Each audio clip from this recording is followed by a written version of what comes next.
Right, so UFC Aaron Blanchfield versus Manon Fiora just happened.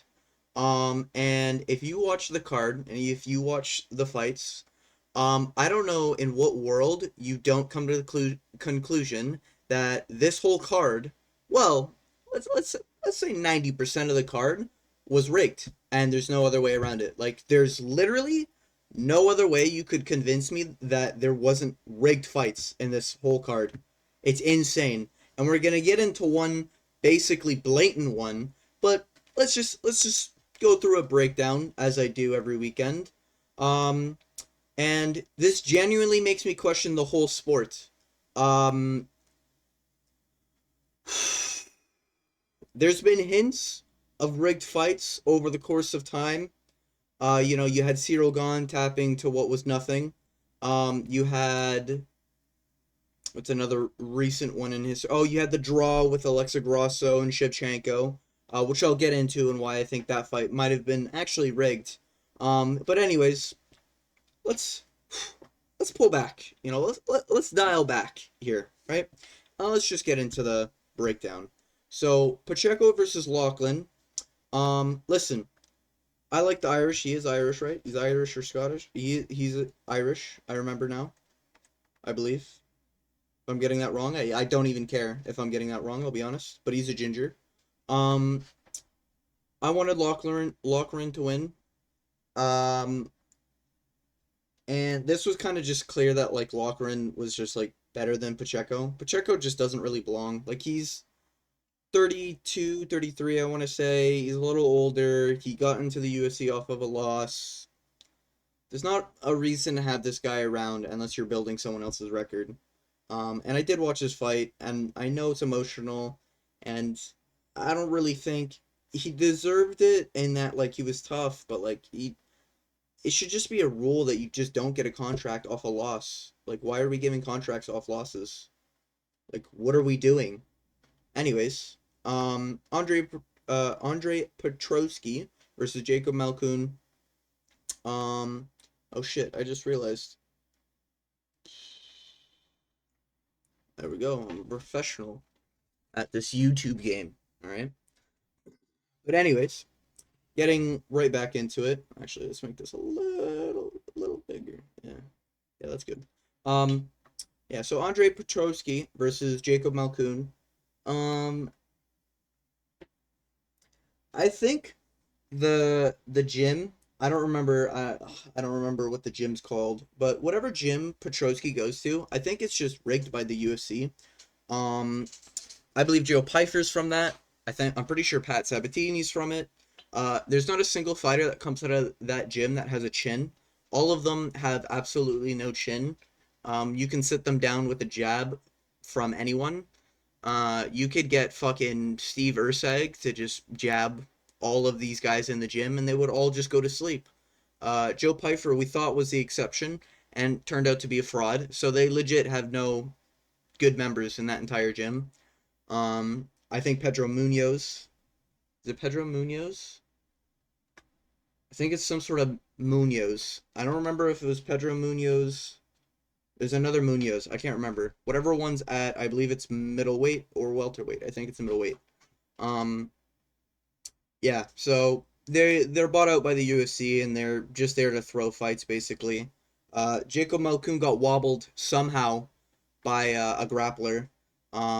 And Andre Petrosky. I actually thought Petrosky would have won because he would have shot a takedown and probably looked for something via submission. Because if I'm not mistaken, yeah, Jacob Malkoun was robbed here from Cody Brundage, but he's not good. He gets smoked by Allen for 3 rounds. Congrats, you beat AJ, which was just put out by fucking a 40-year-old man, and this guy, which I'm not even sure if he's in the UFC anymore.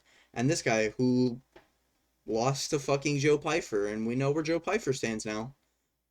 Anyways, yeah. So, what's his name? Fucking Jacob Malkoun wins. Congrats. UFC had money on the fight. Moving on, and that's like a minor case. If you told me like that wasn't rigged, I might believe you. Maybe, maybe. Come to me after a week after this card, maybe I'd believe you. Maybe. Ipo versus Anton Turkalj. Anton Turkalj is just in the UFC to prop other people up. And this is so Ipo can get a name. And you know this because they're just shit. They're really, really low level. They only turned it up after I think it was the second eye poke that Anton landed. It was either an eye poke or a low blow. I think it was an eye poke. Nah, it might have been a low. I think it was a low blow actually, if I'm remembering correctly. And that was in round two, and then round three started picking up the pace, and Ipo just landed a clean right hand. Um, Anton went down. They stopped the fight while Anton was like kind of just sat there, like looking at him, terrified, about to eat a nasty, nasty right hand. So I thought it was a fine stoppage, but this was the crack, we'll say, in the vase of this card. Moving on, we had Dennis versus Connor Matthews. Um, Trying to remember this fight. Round 3 KO. I think this fight was literally like Connor Matthews just didn't do enough. I think Dennis was he was ahead. It was either 1-1 or it was 2-0 Dennis. I'm pretty sure it was 2-0 Dennis. He just looked like he was doing more. Um and having a name like Bazooka promotes you in the UFC, so obviously he has to win so they can promote his name. Connor Matthews is now just going to be a stepping stool for other people with just all you need is a good name in UFC and you'll get there. Anyways, moving on, we had Julio Arce versus Herbert Burns. I think everyone predicted this. It was just Julio Arce was going to knock out Herbert Burns. No offense to his brother Gilbert Burns. Love him. Great guy.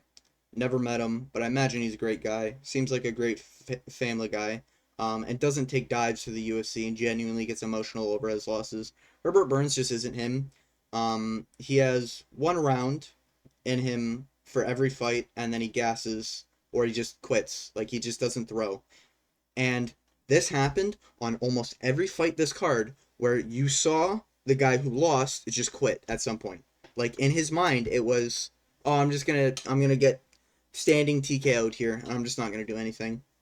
So yeah, Herbert Burns quits. Maybe he was paid by the UFC. This one, if you told me he was paid off by the UFC, I wouldn't even bat an eye. I'd probably be like, yeah, makes sense. Makes sense. Verna versus Loopy. I really wanted Loopy to win, but it is women's MMA, so I don't really give a fuck, I'll be honest. Verna Jandaroba. Who. Verna Jandaroba is. How do you spell her name? Jandarobia. Verna Jandaroba. Oh, there it was. Yeah.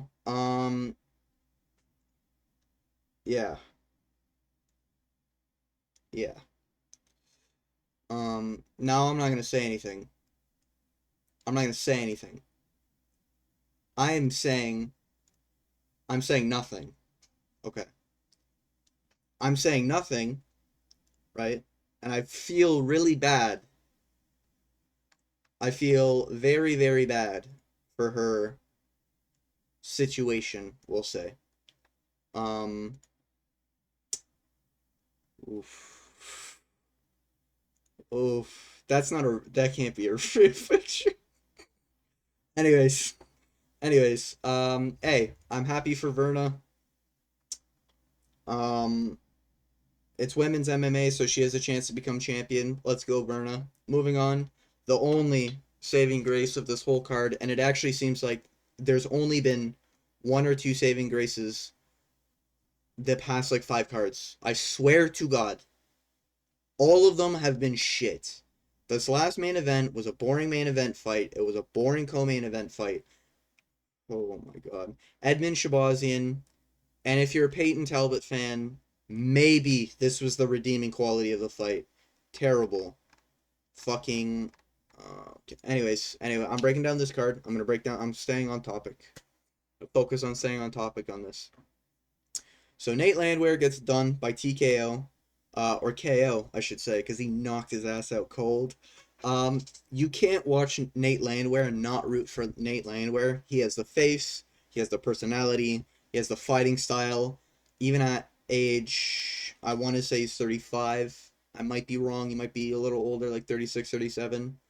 Even at his age, you just can't not root for him because his fight style is literally just get hit. Anything this guy does, eat it and then throw back. You know, like you can't hate watching it. Maybe you hate it for like betting or whatever, but I'm gonna highly recommend you never gamble on UFC ever again, and we're gonna get into why. Don't you worry, we'll get into why. Anyways, moving up to the main card. Yeah, Nate Land. Anyways, let me talk about the fight a little bit more, I guess. A lot of people thought Jamal Emmers was gonna win. I saw Guru pick him. I saw a few people on Running Mouth pick him. I think I saw one of the members of We Want Picks. I don't remember which one. Pick Jamal Emmers. I don't think both were on Nate Landwehr's side. Um, but Nate got it done. A lot of people didn't think he was gonna get it done. He was an underdog again, and he gets it done. So we love Landwehr. If you say you don't like Nate Landwehr, you're just lying. Moving on, yeah, Chitty versus Reese McKee. This was just a boring fight that was just shit and terrible, and I can't believe these guys are welterweights. I think kind of both. I think they're both boring. I think Chitty, that name. I think Chitty should just not exist in the UFC. He's just shit. Like, it's just terrible watching these guys just stand at range throwing strikes. This 40 total strikes 40, that's overblown. That's maybe, I want to say it was something like 20 max over the course of 3 rounds. And he hugged him the rest of it. It was just shit. It was just terrible. Bad fight. Terrible fight. And I can't believe that Reese and Chitty are above Nate Landwehr on this card. That's insane to me. But I guess it makes sense with the rest of these because there's just not a lot of talent on these fucking cards. All right, now we're getting into the first real bullshit and blatant display of the card being rigged. Bill Algeo versus Kyle Nelson. A lot of people picked Bill Algeo. Obviously, Bill Algeo, like, overall as a fighter, is just better. He's more well-rounded. He's got the better resume. Kyle Nelson is Canadian, so he's automatically soy. And also Kyle Nelson is just very chinny. Now Bill Algeo got rocked. I'm not gonna deny that he got rocked. I'm not gonna deny that he was hurt pretty bad. I'm not gonna deny there was a few times where it's like, okay, this is gonna get stopped soon. But what I will deny is that ref had money on Kyle Nelson because Bill Algeo, a standing fight should never finish unless that guy goes to the ground. There are very few cases, I believe, where it's justified to rule a standing TKO, but I think that should only be given if the guy covers up for 20 to 30 seconds and doesn't throw back a single strike. Outside of those cases, Bill Algeo, or sorry, fighters in general, when standing up, unless they fall down, should not be ruled a TKO. We've seen it with Pereira, where Pereira gets fucking chicken legs, and they let the fight continue. And I know that's a champion bout, so it might be different standards. But the fact that this ref called the fight after Bill Algeo, it wasn't a trade. It wasn't like a 1-for-1 war. But Bill Algeo was still swinging back. I want to say 2 to 3, Kyle was throwing. Bill was throwing just as much. He even outlanded him in a first round loss. Almost almost equal to significant strikes too. That's kind of crazy. Actually, wow. But Bill Algeo got wobbly legs. When you get hit in the temple, that happens. You'll get wobbly legs. Should the fight be stopped? Probably not, because he was able to not only recover within, I think it was 30 to 40 seconds, while he was throwing constantly over the 30 to 40 seconds, but he wasn't showing signs of, like, I'm out, you know? He was showing like chicken legs, oh, I'm hurt, you know? Like it's amazing to me that this fight gets called a TKO, but something like Michael Pereira versus Mikel Olenjachuk doesn't get called a standing TKO right after that knee. Right after Olenjachuk goes, "Ee," you know, call the fight then. Make it consistent. Like Kyle Nelson was like a plus, I want to say 250, maybe it was a plus 220, something like that underdog. Bro, the ref clearly had money on the fight. Like, it's insane. It was the same ref that's been denying these fucking eye pokes, by the way. Not really doing anything about them or the groin shots in the earlier fights with the Epo fight. But yeah, Bill LGO, unlucky. If you had any other ref, you probably could have came to. You had a minute left. You probably would have survived at the very least, and you would have had a competitive second and maybe even a third round. Moving on. Ooh, Ruziboev versus Dumas. I actually thought Dumas was going to put on a pretty good performance, personally. I rate Dumas a little higher than I think a lot of people do. Ruziboev did knock out one of my favorite fighters, being Bruno Ferreira. Um, but unfortunately, Ruziboev, eye poked right when the combo ended from Dumas, and Dumas couldn't see, and therefore got knocked out on his ass. Now, was he knocked down? Yes. Was he pretty much out, like, on the ground? Yes. Was the eye poke involved? Yes. Should it be a TKO? No. I won money off this. I want to make this clear. I won money off this fight. Okay? And I still think it should be overturned to a no contest because it was bullshit. And if I lost money on this fight, so be it. Now I know Ruziboev is shit IQ when it comes to fucking cheating, basically. But you can just cheat in the UFC during fight night events like this so that the refs can make more money. And so that Dana White can gamble. We all know this, obviously. Anyways, now the most blatant. Oh boy, the most blatant rigged fights are about to come up. So Chris Weidman versus Bruno Silva. Everyone wanted Weidman to win. Okay? At least 90% of them. Now you might see this decision and be like, huh, that's weird. Round 3 at 218, that's not the end of the round. And you'd be right, because this was a TKO. It was a TKO at the ruling. So let's just real quick see this crazy knockout that happened. Maybe this video gets taken down. Oh shit, I don't have it here. I have it here. Maybe this video gets taken down, but are you guys ready for this? Let me minimize this. All right, so let's see this crazy TKO. This is what started it. Oh shit, is that an eye poke? That is. Oh, did that finger just clip skin in his eye? Was that in his eye socket being pulled out? Okay. A nasty eye. Oh, okay. And then we just casually dig our other two fingers directly in his fucking eye hole. Okay. Oh, and he can't see. Lands on the shoulder. Oh, here it is, the crazy knockout. Whoa. Let's see that again. Oh, here it is. Oh my god, did you see that? Holy shit. That was like Francis Ngannou landing that strike. I've never seen power like that before in my life. He eviscerated his entire bald head. He's hurt so bad he's crying. That's how hard that punch was. It probably, let's just see that again. Oh, ricochets off the shoulder, so it doesn't even have any force. Ooh. Oh, and it lands maybe the glove? And maybe his finger diddled his ear right there, you know, did a little bit of ear diddling. Holy shit, this guy must have hands from God. That's insane.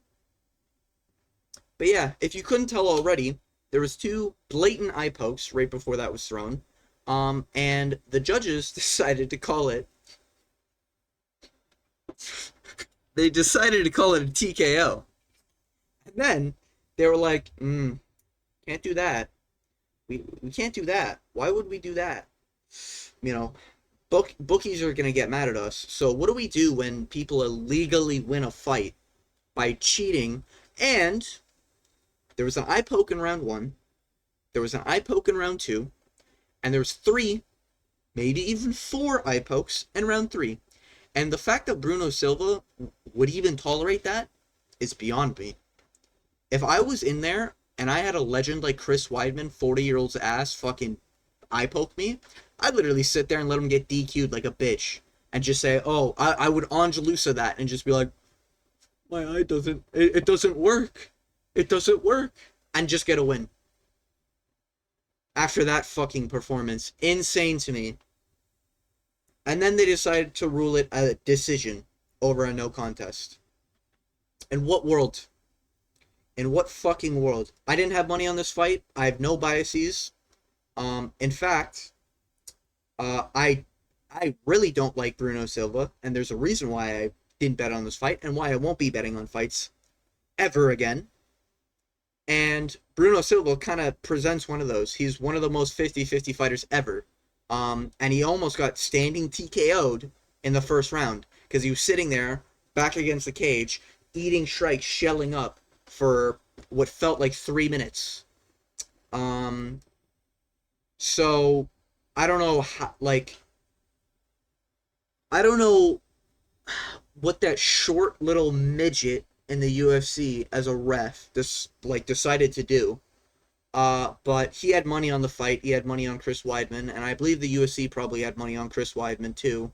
And Bruno Silva was just not in on it. You know, he didn't know that Chris Weidman was going to win by eye poke. But you can do that now. So if you're a heavyweight now, I would suggest just sticking your fingers in everyone's eyes, and you'll just run through everyone. You know, if Jake Collier did that, oh my god, he might be champion right now. Holy shit.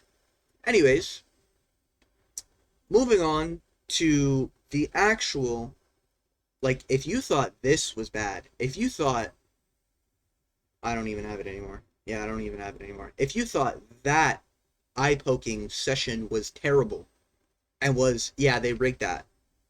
Oh my god, I've never seen a world-class fighter like Vicente Luque genuinely not try to win in my entire life like the way he did. He literally, oh my god, but round one was close. I thought Buckley edged round one just by throwing a little bit more. Round two, Luque didn't throw a single strike. He shot a takedown, and I shit you not, was hugging Buckley like Luque was about to die. He didn't get wobbled. He didn't get rocked. He shot a takedown from clinch, and he hugged him like he was about to die. It was literally like watching a dog hug the owner's leg when the owner has been gone for 12 fucking years. And the dog's only human interaction was that human. That's how hard he was holding on to that. And then eventually, Buckley pushed Luque to his back, and Luque puts him in his guard, like jiu-jitsu guys do. Okay, maybe you're thinking, maybe he works for a submission. Maybe he's trying to stand back up like he does in his other fights. Maybe his grappling war with RDA, showed him that grappling is the way. And now he's come back and he's became the jiu-jitsu professional we all know him to be. No. He sat there in letting Buckley just wail on him, literally like this, for 3 minutes. 3 minutes of the fight, like this, and he thought his feet had arms, and he was in a position to, if this is his feet pressing against Buckley's body, right? Literally, all he needed to do was that. And you know what he did? He kept it here the whole time, just eating shit. And then he had the audacity when they were announcing the decision.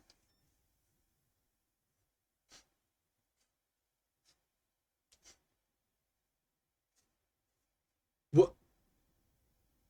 Quit the sport. Get the fuck out of the sport. If you don't want to fight, get out of the sport. Jesus, like it blows my mind that these fighters can get away with that shit. I don't I have no like I wanted Buckley to win this fight, but I wanted him to earn the win. I wanted it to be like fucking wars going on. Buckley shows he's got, a better chin now. They're slugging out shots, check hooks. Buckley gets dropped, he gets back up. No, it was literally Vicente Luque didn't want to win. He accepted his retirement and he did nothing the whole fight at all. He landed maybe a body kick. He landed maybe one or two strikes. These strikes are so like inflated, it's crazy. There's no way he attempted 142 strikes. That's not even fucking possible. Um, so I don't know where they got that number from. But yeah, like if you watch this fight, you understand. And I 100% guarantee if you're watching this fight, you were like, what is he doing? Am I just a casual? Do I not know that he's just in a position that he's dead? Like he dies here? No, he literally did nothing to win the fight. It was a shit performance. Get him out of the UFC. Cut him. I don't care. I know he's MMA Guru's favorite fighter. Get him out. He literally was paid off by the UFC. There's no fucking chance that this fight wasn't rigged at all. And I don't even mean that Buckley was in on it. I mean that Luque was clearly paid off. And if I ever saw Luque in real life, I would tell him straight to his face. So how much did the UFC pay you to throw that fight? That's how bad this was rigged. And if he knocked me out, I don't even care. I would say it to say it and let him feel that guilt of like, damn, man, yeah, I did get a paycheck from the UFC, and now I have to retire, and now I'll never be the same fighter again. I knocked out Bilal Muhammad, but I can't seem to throw a strike against Joaquin Buckley. I can wrestle with RDA, who had a competitive grappling session with Mateus Gamrot at 40 years old, but I can't do anything when a Joaquin Buckley is just standing on top of me. Absolutely absurd. I can't believe that this fight actually happened. This was one of the only fights on the whole card I was looking forward to. Literally just because Luque's a dangerous striker, Joaquin Buckley's a dangerous striker. Both don't have great chins. Both were going to have wars. But no, he sat there and took it in the ass like Joaquin Buckley was his fucking was his pimp. Like I don't know what else to say. And I like Joaquin Buckley, you know. But I think this is an Alfonso Metafield situation where it's just unfortunate that Buckley won a fight where it was rigged for him to win. It just sucks. But now he's ranked, so now he will be fucking flashbang. Jesus Christ. Anyways, now he will be. Where am I looking? Welterweight. He'll be 11th, which I thought Luque. If Sean Brady If Sean fucking Brady, oh my god. If oh, I don't even want to think about it. Anyways, so he'd be ranked number 11. Give him like a Jeff Neal. Jeff Neal had a shit performance where, honestly, at this point, you could even consider it was rigged. Um, because he just didn't throw anything and he sat there doing the same thing fucking Luque did. I guess the UFC is just tired of all their current fighters and they want new faces. So they pay all their current fighters money to just lose. That's it. That's it. And then this fight just happened. One of the worst performances I think I've ever fucking seen in my life. I can't believe can't believe this was the fucking main event, man. Yeah, there's just no way you can convince me that Erin Blanchfield. Number one, I think Erin Blanchfield wasn't paid off. This fight, this is how they get you because they change who they rig the fight with. So with Chris Weidman, he was rigged to win by eye poke, and Silva wasn't informed. With Luque was informed to just take a dive, and then Joaquin Buckley wins. And then this is how Erin Blanchfield got fucking rigged. Her whole corner was paid off to tell her, yeah, just keep on running in so you can eat a left hook from Manon Fiora. And guess what she did the whole fight? Guess what she did?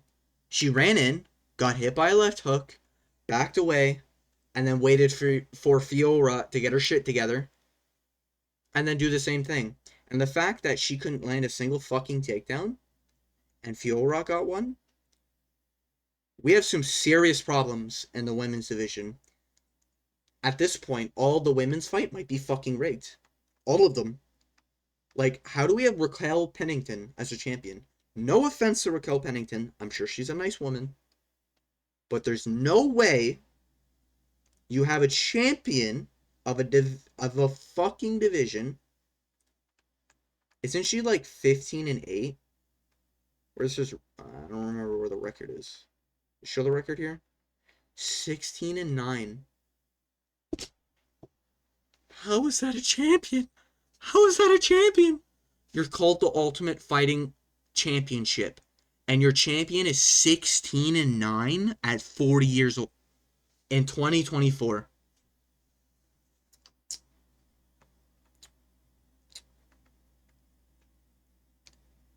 So, yeah. So that was my breakdown of the whole fight, why I genuinely, truly believe that this whole fight card was rigged. And now I'm questioning every single fight card ever in existence. Except for maybe the main pay-per-views. Like, I don't think something like I don't genuinely believe every pay-per-view is rigged. But I could see some fights here being rigged. I can see this fight being rigged. I can see this, Angelus is just a bitch. This fight was 100% rigged. Kennedy was told he'll be cut and be given like 500 grand if he just loses to Oven St. Peru. That's 100% guaranteed. This fight could have been rigged. Gerald Mearshart, it was just set up for him to win. So in a way, you could say that's rigged. In a way, you could say that's rigged. But like I don't think like these were rigged. I don't think this was rigged. I don't think any of these were rigged. But yeah, I think it's clear that these two fights were rigged by the organization. There's no way you can explain Vicente Luque doing that ever in existence. And there's no way you can say Chris Weidman would get the if you took any fighter that did what Chris Weidman did, banned, gone, taken from the UFC, taken out of the sport, completely removed with the level of cheating, gone. And then, oh, look and behold, where is he? Was it the opener? Oh, damn, this card was worse than I thought. Look and behold, the Russian wrestler gets away with cheating again. Oh my god. Holy shit. There's no way, right? Oh, and then Luque just casually passes the torch. Yeah, okay. It's rigged. It's literally rigged. It has to be rigged. You literally cannot justify it. It's rigged. 100%. But anyways,